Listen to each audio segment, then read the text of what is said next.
Manu Chao le chantait déjà en 1989 sur le premier album de la Mano Negra. Alors, prémonition ?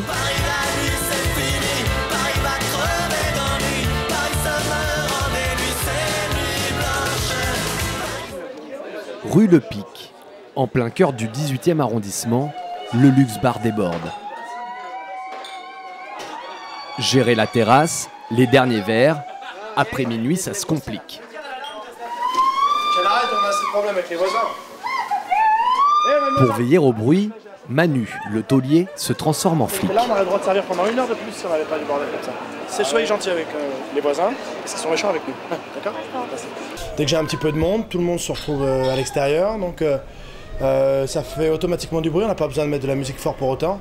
Et on s'attire forcément les foudres du quartier, les plaintes, où la mairie reçoit directement des plaintes, donc on a la pression de policière au quotidien sur la terrasse, les fermetures, etc.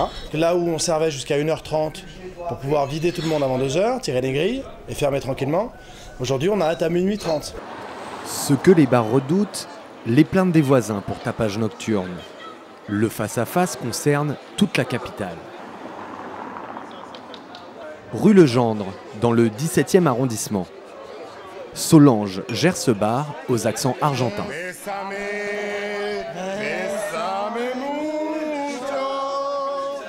Pour ménager la voisine du dessus, elle a fait insonoriser le plafond et installer un limitateur de décibels. On a fait des concessions, on a dû faire des arrangements pour mettre un peu les troupes au nord. Le problème, c'est que de la voisine d'en haut, j'ai expliqué clairement que c'est pour elle qu'on a presque tout fait, quoi, en réalité.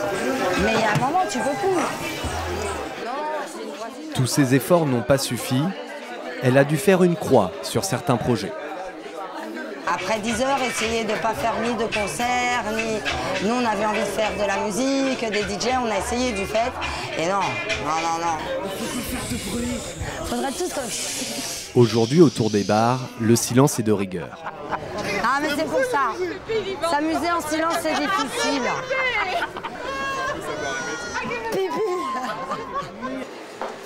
Retour au luxe bar. Dernier coup de torchon. À 2h se pose la question du dernier verre, parce qu'ici, c'est déjà trop tard. Le premier bar, c'est le plus important, celui qui finit tard, où déjà on est sûr qu'il va y avoir du monde, on peut croiser des gens, voilà, on va s'amuser. Et ensuite, en fonction déjà de l'heure à laquelle ferme le bar, on ne sait pas tellement ce qu'on va faire après. Mais on va dans des épiceries qui sont encore ouvertes vers 2h du mat'.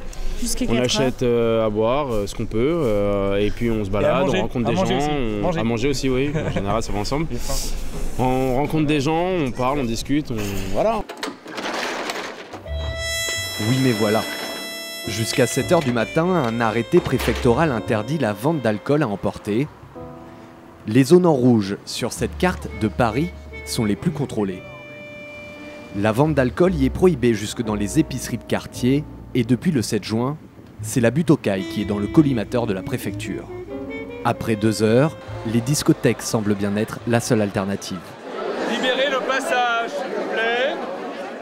Sélection à l'entrée, file d'attente, c'est le prix à payer pour prolonger la nuit. Moi je viens de la province, je suis d'Auxerre, c'est pas trop loin d'ici, c'est à 150 km.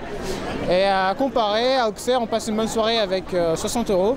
Ici à Paris, il faut compter 100-150 € pour passer une bonne soirée. Beaucoup plus cher qu'ailleurs et ça se sent que c'est la capitale quand même, vraiment. Vous voyez combien là quand vous sortez là par exemple ce soir, vous avez prévu... 50 €. Ouais, 50 €. C'est déjà pas mal, hein. C'est déjà un gros budget. Oui. En sachant que je suis payé 400 € en stage, c'est un gros budget. Trop bruyante, trop courte, trop chère. La nuit parisienne est-elle en train de mourir ?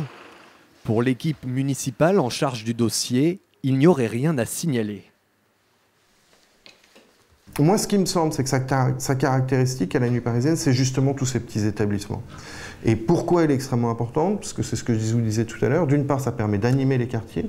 D'autre part, c'est l'incubateur des talents artistiques de demain. C'est parce qu'il y a plein de petits établissements où on peut avoir des DJ qui mixent, où on peut avoir un petit groupe qui vient jouer, etc., qu'on a une scène culturelle, musicale aussi dynamique. Mais pour certains fêtards parisiens, c'est l'espace qui fait défaut. Il n'y a pas si longtemps, ce genre de lieu existait.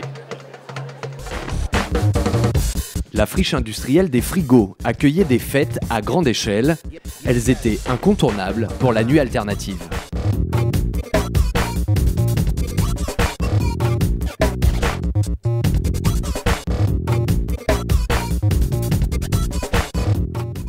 Propriété de la mairie de Paris, les frigos sont aujourd'hui privés.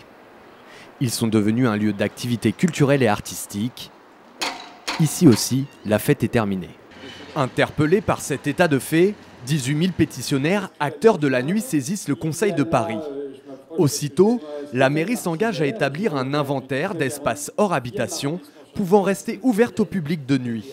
Que ça soit de l'éphémère sur des bâtiments laissés en jachère à un moment, on est tout à fait prêt à avancer là-dessus. Aujourd'hui on y travaille avec la direction de l'urbanisme, le repérage des bâtiments, etc. 8 mois après les états généraux de la nuit, aucun inventaire n'a été effectué. Les exemples, évoqués par les officiels de la mairie de Paris, sont pour le moins vagues et surprenants. Il y a une immense opération qui est la ZAC Paris Nord-Est qui est en train de se mener, mais on est en même temps en train de revoir la place de la République, on est en même temps en train de revoir le Forum des Halles, on est en même temps en train de revoir les Batignolles. Dans le jardin des Batignolles, je sais qu'il y a des discussions avec la mairie du 17e arrondissement et la mairie de Paris pour voir quel type d'établissement pourrait s'installer dedans, qui pourrait être aussi un lieu nocturne agréable. Donc des friches, on en a régulièrement. C'est vrai qu'il y en a un peu de moins en moins. Ça, je vous l'accorde. Et c'est pour ça qu'il faut aussi avoir une vision qui soit plus une vision de métropole qu'une vision simplement le cœur de Paris, parce que Paris est en train de devenir le centre-ville de l'agglomération parisienne. Ça y est, le mot est lâché, Paris est trop petit. Le collectif Sonotown l'a déjà compris. Voilà le générateur. Que dire de plus? C'est un ancien cinéma. Un ancien cinéma reconverti en salle d'exposition vidéo, notamment, mais en salle de concert expérimentale.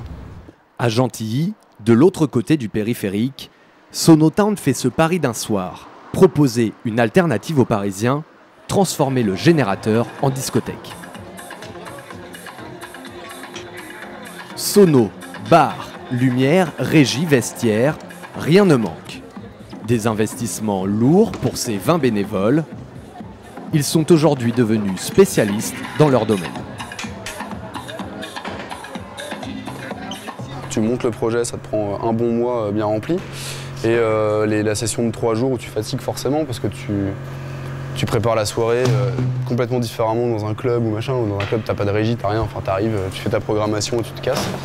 Que là, il faut gérer l'avant, c'est-à-dire le vendredi, le samedi, toute la nuit du samedi, le démontage évidemment le dimanche matin. Et là, normalement, t'es bien mort. Pour Julien, la course d'obstacles ne s'arrête pas là. Il faut rassurer la propriétaire. La semaine dernière, son espace, transformé en discothèque, lui a valu quelques déboires. Il a suffi d'une personne extérieure pour qu'on se retrouve avec ambulance, police et pompiers. Mais je dois dire que je suis plutôt très attentive d'abord sur le montage et puis j'espère que ça se passera bien. Parce que moi, par rapport à la ville, on est un lieu d'art. Mais économiquement, on doit trouver aussi des recettes. Donc c'est pour ça que je loue la salle. Je pense que probablement ce sera mon dernier concert. Les propriétaires des lieux sont toujours un peu stressés. C'est normal parce qu'ils ne savent jamais à quoi s'attendre. Après, généralement, j'ai jamais eu de gros soucis. Si, des coups de stress qui nous stressent nous. Ce soir, le générateur accueille des DJ allemands. Pour leur 5e soirée, Sonotown invite Berlin, la capitale européenne des musiques électroniques. 13 € l'entrée, des consommations à des prix accessibles, 400 personnes sont attendues. Un détail important demeure, la sécurité, c'est le dernier briefing. Vraiment très souvent tourner dans la salle, vérifier que les bouteilles ne sont vides et vous les ramassez direct, c'est d'autant plus simple. C'est un risque en moins, c'est ça, la réactivité fait que concrètement il n'y aura pas de souci. Pendant ce temps, à l'entrée, les amis se retrouvent. Arrivés en métro ou en taxi, ils ont décidé de quitter Paris pour trouver ici les ambiances qu'ils aiment. Bon son. Ouais, bon son, les endroits un peu plus particuliers que tous les bars qu'on connaît tous à Paris. On a envie de sortir un peu plus loin et chercher des trucs un peu nouveau, quoi, qui change de la routine en fait. Il y a des bonnes soirées à Paris, mais il vaut mieux aller là où on sait que ça va être la qualité. Et elle m'a dit que ça allait être bien, donc si ça l'est pas, j'ai intérêt. L'intérieur de Paris, c'est fini, quoi. C'est du business à mort. Vaut mieux avoir des lieux underground à l'extérieur de Paris et intéressants, mais quand ça reste dans le domaine du correct, quoi. Paris, ils sont en train de mourir. À Paris, c'est mort. C'est fini, Paris. La fête battra son plein jusqu'à 6h du matin. Ces jeunes repoussent les limites d'un Paris devenu pour eux trop petit. Agrandir la capitale, à l'image d'autres cités européennes comme Londres ou Berlin, voilà le défi que Paris doit relever pour offrir à chacun l'espace dont il a besoin.